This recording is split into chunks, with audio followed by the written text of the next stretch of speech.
السلام علیکم ورحمۃ اللہ وبرکاتہ۔ مرحبا بعودتکم ایھا الطلاب الکرام الی درس الحدیث من جدید، فحیاکم اللہ وجزاکم اللہ احسن الجزاء فی الدنیا والآخرہ، داعین اللہ جل جلالہ ان یبارک لنا فی ہذہ العلوم وان یسہل علینا ہذہ الدروس۔ رب زدنی علما، رب اشرح لی صدری ویسر لی امری واحلل عقدۃ من لسانی یفقہوا قولی۔ فبشر عباد الذین یستمعون القول فیتبعون احسنہ، اولئک الذین ہداہم اللہ واولئک هم اولو الالباب۔ عزیز طلباء، بحمد اللہ تعالی و بعونہ جل وعلا، مشکوٰۃ المصابیح کے سلسلہ دروس کا ایپیسوڈ نمبر 10واں سبق آپ کے سامنے ہے، اور ہمارے زیر مطالعہ احادیث 2126 سے 2137 تک حسب معمول بفضل اللہ تعالی احادیث کے اردو ترجمہ پر فوکس رکھیں گے، اور قابل وضاحت عبارات و الفاظ کی قدر وضاحت بھی کرتے چلیں گے۔ اللہ کی توفیق سے اگر ضرورت محسوس ہوئی تو حدیث کی اسنادی حیثیت کی بھی نشاندہی ہوگی۔ جیسا کہ عزیز طلباء آپ کو علم ہے کہ گزشتہ اسباق کے حوالے سے بھی یہ ہمارا کتاب الفضائل کے سلسلے میں یہ آج کا لیسن ہوگا انشاءاللہ، اور اس کے تحت فصول اور پھر احادیث ہیں۔ تو آتے ہیں کتاب کی اصل نصوص کی جانب، چلتے ہیں اور دیکھتے ہیں کہ ہمارے پاس آج جو پہلی حدیث ہے وہ کون سے صحابی سے مروی ہے۔ قرآن حکیم کے اللہ کے کلام کے فضائل کا چیپٹر ہے یہ۔ وعن ابی الدرداء، ابو درداء رضی اللہ تعالیٰ عنہ سے یہ روایت ہے، قال کہتے ہیں، قال رسول اللہ کہ رسول اللہ صلی اللہ علیہ وسلم نے ارشاد فرمایا، من حافظ 10 آیات من اول سورۃ الکہف، کہ جس شخص نے بھی، خواہ مرد ہے یا عورت، جس نے بھی حفظ کر لیں 10 آیات سورۃ الکہف کی ابتدا سے، یعنی شروع سے پہلی، عصمہ من الدجالی، تو وہ دجال سے بچا لیا گیا یا دجال کے فتنے سے۔ رواہ مسلم، سے امام مسلم نے روایت کیا ہے، اور حدیث میں الفاظ عصمہ من الدجال کو انڈرلائن کیجئے، تو وہ دجال کے شر سے بچا لیا گیا۔ وعنہ، نیکسٹ حدیث ہے 2127، قال قال رسول اللہ، ابو درداء رضی اللہ عنہ سے ہی یہ روایت مروی ہے، کہتے ہیں کہ رسول اللہ صلی اللہ علیہ وسلم نے ارشاد فرمایا، ایعجز احدکم، کیا عاجز آ جاتا ہے تم میں سے کوئی ایک، ان یقرأ فی لیلۃ، کہ وہ ایک ہی رات میں پڑھ لے ثلث القرآن، قرآن کا 1/3، 1/3 آف دا ہولی قرآن وہ ایک رات میں تلاوت کر لے۔ کیا تم میں سے کوئی ایک اس حد تک عاجز آ سکتا ہے یا آتا ہے؟ قالوا، صحابہ کہنے لگے، وکیف یقرأ ثلث القرآن، تو کیسے اور کیسے کوئی شخص جو ہے وہ پڑھ لے یا پڑھ سکتا ہے ایک رات تہائی قرآن ایک ہی بار میں؟ قال، آپ نے فرمایا، قل هو اللہ احد یعدل ثلث القرآن، کہ سورہ الاخلاص یعنی قل هو اللہ احد، یا سورہ توحید یا سورہ احد، تینوں نام اس کے آتے ہیں، وہ برابر ہے ثلث القرآن، قرآن کے 1/3 حصے کے۔ تو گویا جس نے 3 بار یہ ایک بیٹھے بیٹھے 3 بار یہ سورہ الاخلاص تلاوت کر لی، تو گویا کہ اس نے پورا قرآن جو ہے وہ تلاوت کیا۔ تو حدیث میں یعدل ثلث القرآن، ان کو انڈرلائن کیجئے، مراد یہ ہے کہ تمام قرآن کے جو مطالب، مفاہیم 3 اقسام پر مشتمل ہیں۔ ایک نمبر 1 ہے اللہ تعالیٰ کی وحدانیت اور اس کی صفات کا بیان، یعنی توحید خالص، اور دوسرا ہے قصص الانبیاء اور سابقہ امتوں کے احوال وغیرہ، اور تیسرا ہے موضوع بڑا قرآن حکیم میں حلال و حرام کے احکامات۔ تو اس اعتبار سے جو قل هو اللہ احد جو سورہ ہے پورے قرآن کا ایک تہائی ٹھہرا، اس لیے کہ اس میں توحید و صفات الہی کا صرف بیان ہوا ہے، تو اس لیے اللہ پاک نے اس کی فضیلت کو بہت زیادہ بڑھا دیا۔ آگے ہے ہمارے پاس عزیز طلباء بالکل اسی متن میں، انہی الفاظ میں، صحیح بخاری کی روایت جو ابو سعید خدری رضی اللہ تعالیٰ عنہ سے مروی ہے، اور یہ حدیث جو تھی یہ ابو درداء رضی اللہ عنہ سے معروف ہے اور صحیح مسلم میں روایت ہوئی ہے، اور تقریباً ان کا جو مضمون ہے وہ ایک ہی ہے۔ ہاں جی، 2128 حدیث۔ آگے آتے ہیں 2129 حدیث۔ وانا عائشہ عائشہ رضی اللہ تعالیٰ عنہ سے یہ روایت ہے، ان النبی بعث رجل علی سریۃ، کہ اللہ کے نبی صلی اللہ علیہ وسلم نے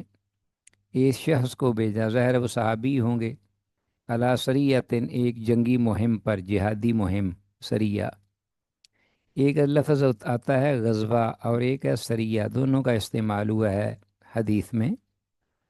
تو بعض اس میں یہ فرق کرتے ہیں کہ سریہ وہ ایک جتھا مختصر گنے چنے فوجیوں پر مشتمل ہوتا ہے، مجاہدین پر، اور جس میں رسول اللہ صلی اللہ علیہ وسلم خود شریک نہ ہوں، بلکہ اپنی جگہ پر کسی کو نائب بنا کر اس مہم میں آپ نے بھیجا ہو۔ اور غزوہ اس کے برعکس ہے، جو کہ بہت ساری فوج ہو اور اس کے آگے کئی ایک میمنہ، میسرہ اور اسی طرح مقدمہ،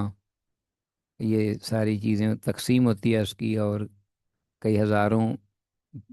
فوجیوں پر بلکہ لاکھوں پر بھی مشتمل ہو سکتی ہے، رسول اللہ صلی اللہ علیہ وسلم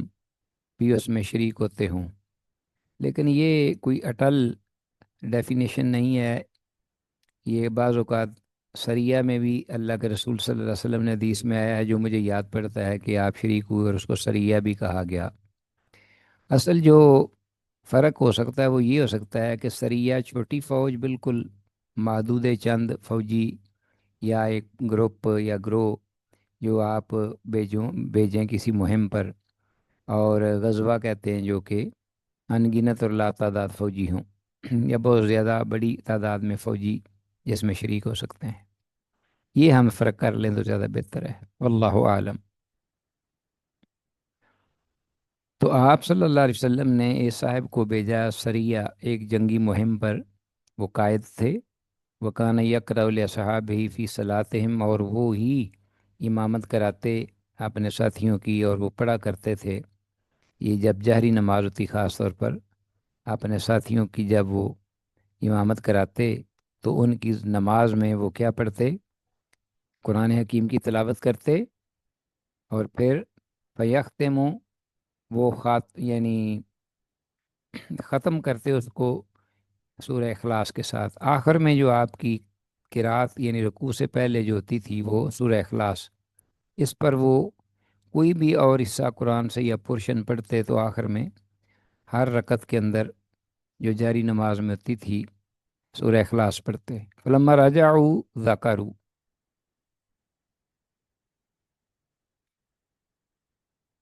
فلما رجعوا ذکروا ذلك للنبی صلی اللہ علیہ وسلم، تو جب یہ لوگ واپس لوٹے پلٹے اپنی اس مہم سے فارغ ہو کر، تو انہوں نے یہ بات اللہ کے نبی صلی اللہ علیہ وسلم کے گوش گزار فرما دی۔ وقالا، تو آپ نے پوچھا، سلوہ لیہ شین یثناء ذالک، اس سے ذرا یہ پوچھو کہ کس بنا پر،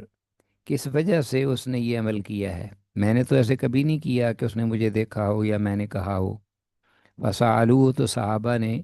ان سے وہ پوچھا آپ صلی اللہ علیہ وسلم کے کہنے پر، تو فقال، تو انہوں نے یہ جواب دیا، وہ جو قائد تھے یا مہم میں جو امام تھے، کہ میں نے یہ اس لیے عمل کیا ہے، لأنہا صفت الرحمن، کہ قل هو اللہ یعنی سورہ الاخلاص یہ رحمان کی صفت ہے، گویا کہ اس میں صفات ہیں اللہ کی، توحید کی، وحدانیت کی۔ وانا احب ان اقراها، اور میں یہ پسند کرتا ہوں کہ میں اس کو پڑھتا رہوں اور اس کو پڑھوں بار بار۔ وقال النبی، و تب اللہ کے نبی صلی اللہ علیہ وسلم نے فرمایا، اخبروہ ان اللہ یحبہ، تو پھر تم اس کو یہ بتا دو میری طرف سے کہ بے شک اللہ بھی اس سے محبت کرتا ہے۔ متفق علیہ، 2129 حدیث۔ تو حافظ ابن حجر رحمہ اللہ کا یہ کہنا ہے کہ مطلب یہی ہے کہ وہ نماز کی ہر رکعت میں فاتحہ کے بعد دوسری صورت سے پہلے سورہ اخلاص پڑھتے تھے۔ یہ بھی ہو سکتا ہے، اور یہ بھی بظاہر بظاہر یہ معلوم ہو رہا ہے کہ آپ اپنی جو خلاف تلاوت جب ختم کرتے تو آخر میں پھر آپ جو ہے وہ اس کا اختتام سورہ اخلاص سے کرتے۔ واللہ عالم۔ وعن انس بن مالک، انس بن مالک رضی اللہ عنہ سے یہ روایت ہے، کہتے ہیں ان رجلا قال، کہ ایک صاحب ایک صاحبی آدمی انہوں نے کہا یا رسول اللہ، اللہ کے رسول، ظاہر ہے وہ صحابی ہوں گے، انی احب هذه صورت، بے شک میں اس صورت کو پسند کرتا ہوں، یعنی اس سے میں محبت کرتا ہوں اس صورت سے۔ یعنی وہ کون سی صورت ہے؟ قل هو اللہ احد۔ قال، آپ نے فرمایا، ان حبک ایاہ ادخلک الجنہ، یقیناً بے شک تیرا محبت کرنا ایاہ اس سورہ مبارکہ سے ادخلک الجنہ تجھے جنت میں لے جائے گا، جنت میں جانے کا سبب بنے گا۔ رواه ترمذی، امام ترمذی نے روایت کی ہے، وروا البخاری و معنی ہو، اور اسی معنی میں صحیح محمد بن اسماعیل بخاری رحمہ اللہ نے بھی ایک روایت جو ہے وہ صحیح میں روایت کی ہے، 2130 حدیث۔ تو سورہ اخلاص سے محبت گویا کہ جنت میں داخلے کا سبب ہے، اس کو جتنا پڑھیں اتنی ہی کم ہے یہ۔ اللہ تعالیٰ ولی التوفیق۔ آگے عزیز طلبہ ہمارے پاس حدیث ہے 2131، وان عقبہ بن عامر، عقبہ بن عامر رضی اللہ عنہ سے روایت ہے، قال قال رسول اللہ، وہ کہتے ہیں کہ اللہ کے رسول صلی اللہ علیہ وسلم نے فرمایا، الم تر آیات انزلت اللیلۃ، کیا تو نہیں جانتا یا تو نے نہیں دیکھا؟ عقبہ بن عامر سے کہنے لگے آپ صلی اللہ علیہ وسلم، الم تر آیات، کیا تو نے نہیں جانا، یہ بھی معنی کر سکتے ہیں ان آیات کو، انزلت اللیلہ جو آج کی رات اتاری گئیں، لم یرا مثلہن قط، کہ ان جیسی یا ان کی مثل مقام میں، فضیلت میں، درجے میں، مرتبے میں، ثواب و اجر میں، برکات میں، ہر چیز اس میں شامل ہے، نہیں دیکھی گئیں کبھی بھی۔ قال،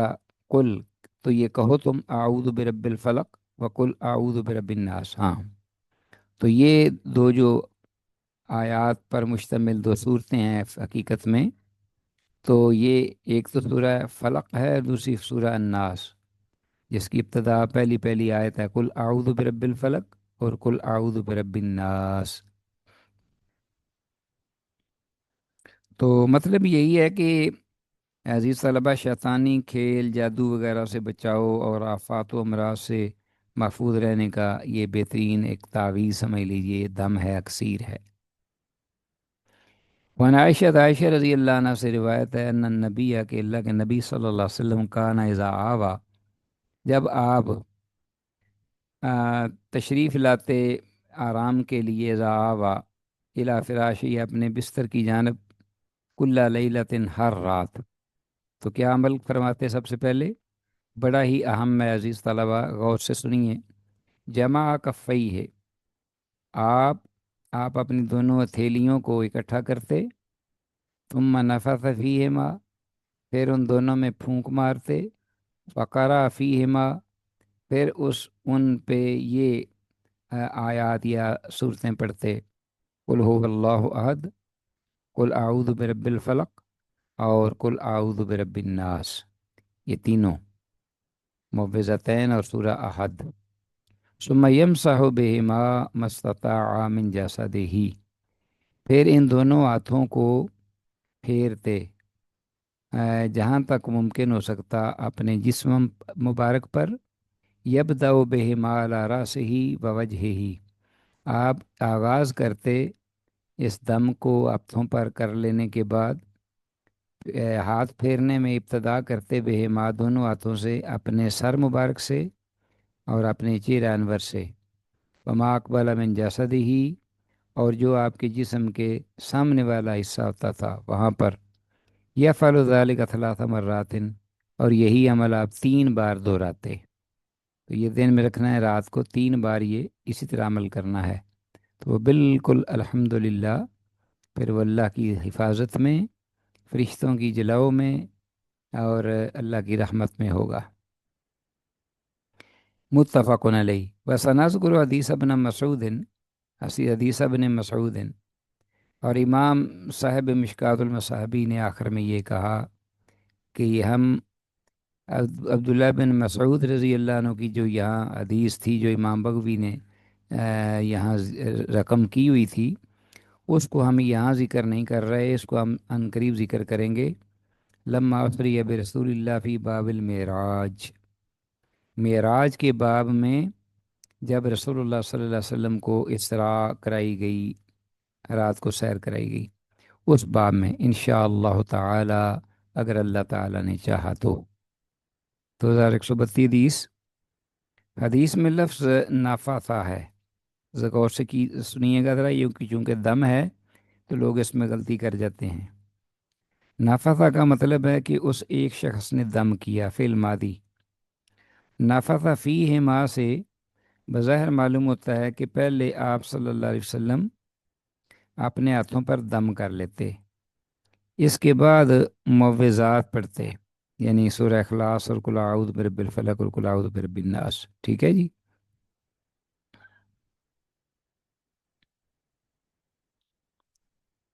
کہ تاکہ جادوگروں کی مخالفت لازم ہے، کیونکہ وہ پڑھ کر پیچھے دم کرتے ہیں، سمجھ آ گئی بات کی؟ جادوگر جو ہیں ان کی مخالفت کے لیے آپ ایسا فرماتے، کیونکہ وہ جو جادوگر ہیں وہ پڑھ کر پیچھے دم کرتے ہیں، جبکہ آپ صلی اللہ علیہ وسلم سامنے اپنے جسم کے سامنے حصے پر آپ اپنا ہاتھ مبارک پھیرتے، پہلے پھونک مار کر، پھر اپنے جسم پر جہاں تک ممکن ہوتا۔ آگے 2133 حدیث ہے،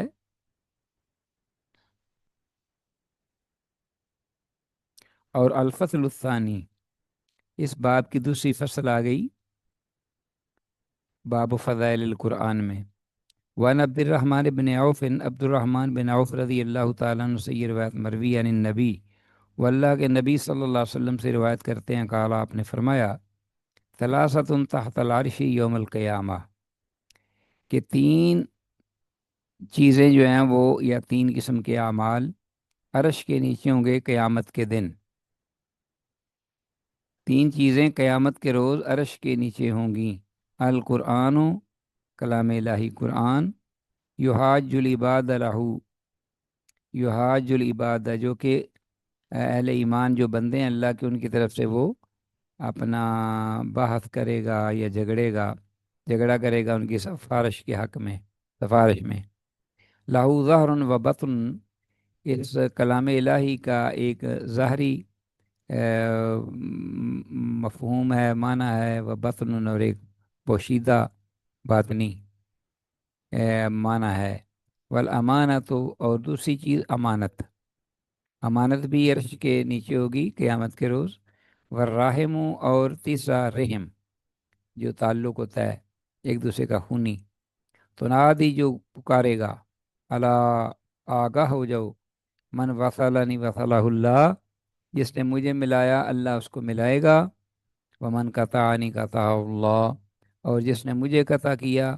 اللہ اس کو قطع کرے گا یا قطع کرے، یا دعائی الفاظ بھی کہہ لو، خبریہ بھی کہہ لو۔ من وصلنی وصلہ اللہ، جس نے مجھے ملایا اللہ اس کو ملائے، یعنی اس سے اللہ ملے۔ ومن قطعنی قطعہ اللہ، اور جس نے مجھے الگ کیا یعنی قطع رحمی کی تو اللہ اس سے منقطع ہو جائے، ٹھیک ہے جی، اللہ اسے قطع کر دے۔ رواہ فی شرح سنہ، امام بغوی رحمہ اللہ نے اس حدیث کو شرح سنہ میں روایت کیا ہے۔ 2133 حدیث، یہ حدیث سند کے اعتبار سے عزیز طلبہ ضعیف ہے، کیونکہ راوی کثیر بن عبداللہ یشکری، کثیر بن عبداللہ یشکری،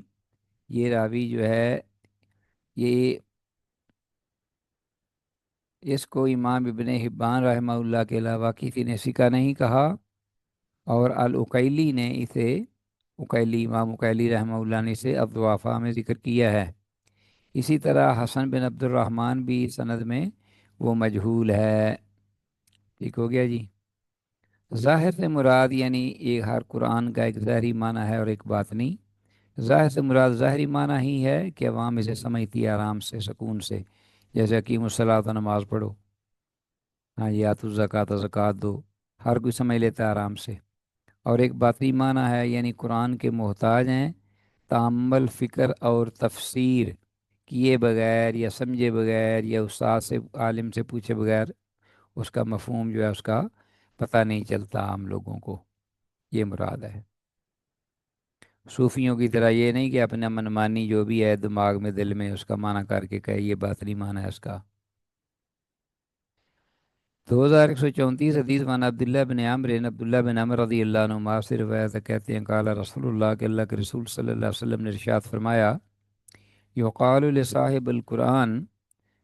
قرآن حکیم یعنی قاری جو صاحب اور حامل قرآن دونوں، حامل قرآن اور صاحب قرآن اور قاری القرآن، اس کو یہ کہا جائے گا اقرا، پڑھتے رہیے، وارتقی اور چڑھتے جائیے جنت کے درجات، ورتل اور تلاوت کرتے چلے جائیے، کما کنتا ترتلو، جس طرح کے تو تلاوت کیا کرتا تھا فی دنیا، دنیا میں، فإن منزل کا عند آخر آیت تقرأها، تو تیری بے شک تیری جو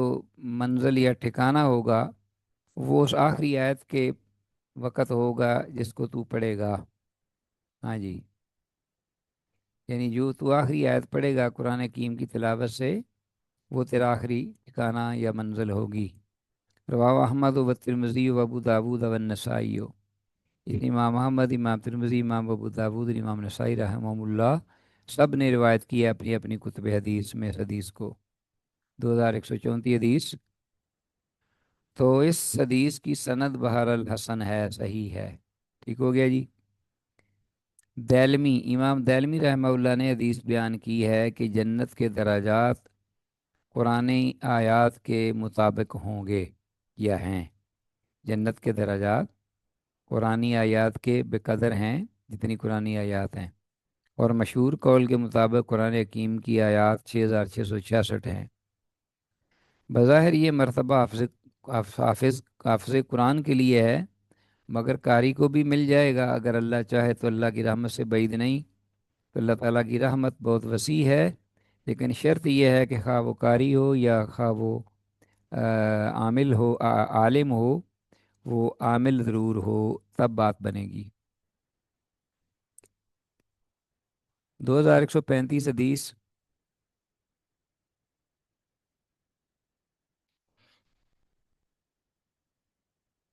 وان ابن عباس، عبداللہ بن عباس رضی اللہ عنہما سے یہ روایت ہے، کہتے ہیں قال قال رسول اللہ، کہ اللہ کے رسول صلی اللہ علیہ وسلم نے ارشاد فرمایا،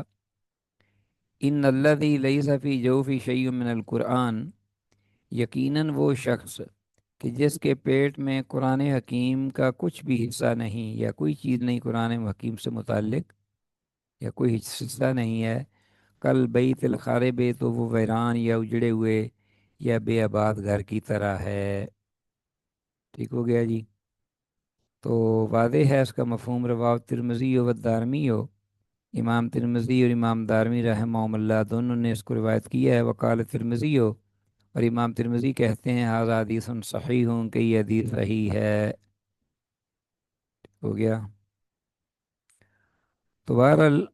امام ترمذی تو کہتے ہیں حدیث صحیح ہے، لیکن اہل تحقیق کی تحقیق کے بعد حدیث کی یہ سند ضعیف ہے، جس کی بنا پر یہ حدیث بھی ضعیف ہوئی۔ سند میں راوی قابوس لین ہے، ٹھیک ہے جی، اور حدیث میں لفظ جوف کا مطلب ہے پیٹ، تو اس کو بھی ذہن میں رکھیے گا، پوچھا جا سکتا ہے۔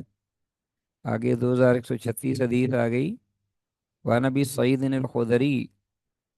ابو سعید خدری رضی اللہ عنہ سے روایت ہے، کہتے ہیں قال رسول اللہ، کہ اللہ کے رسول صلی اللہ علیہ وسلم نے ارشاد فرمایا، یقول الرب تبارک و تعالی، پروردگار ببرکت والی اور بلند و بالا ذات فرماتا ہے، من شغلہ القرآن، جس شخص کو بھی من جب آ جاتا ہے، تو میں نے کئی دفعہ کہا ہے کہ اس سے مراد مرد، عورتیں، چھوٹے بڑے، امیر غریب، بادشاہ فقیر، ایک دو تین ہزار لاکھ کروڑ سب اس میں موجود ہیں۔ جس شخص کو بھی قرآن مشغول رکھے، من شغلہ القرآن عن ذکری، میری یاد سے، و مسئلتی، اور مجھ سے مانگنے سے۔ کیا مطلب؟ کہ قرآن پڑھتا رہتا ہے اور اس کو اور ذکر کرنے کی فرصت نہیں ملتی،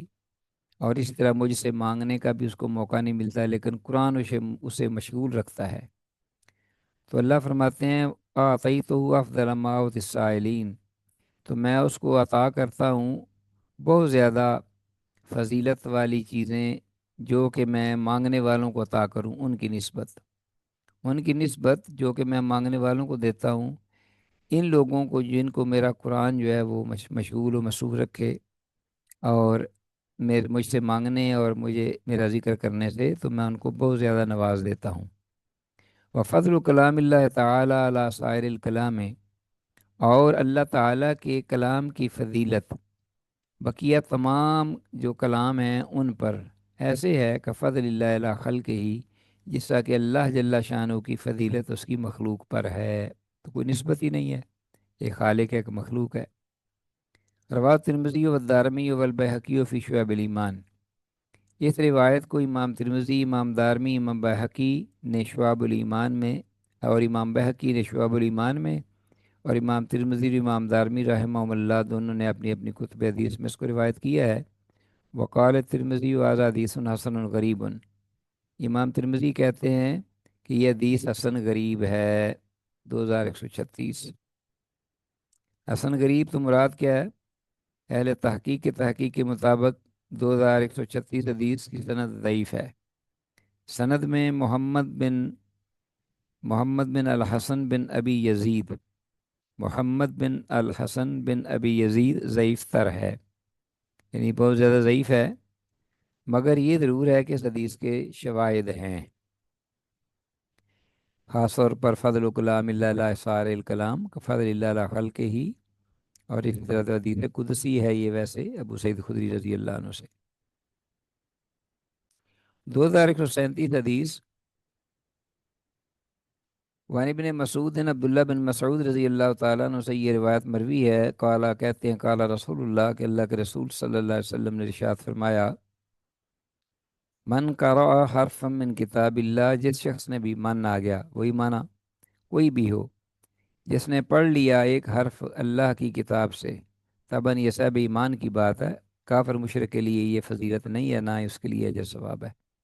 ایمان شرط ہے اور عقیدہ صحیح ہے اور عمل اللہ کے لیے ہو۔ من قرأ حرفا، جس شخص نے بھی پڑھا ایک حرف اللہ کی کتاب سے، فلو بی حسنۃ،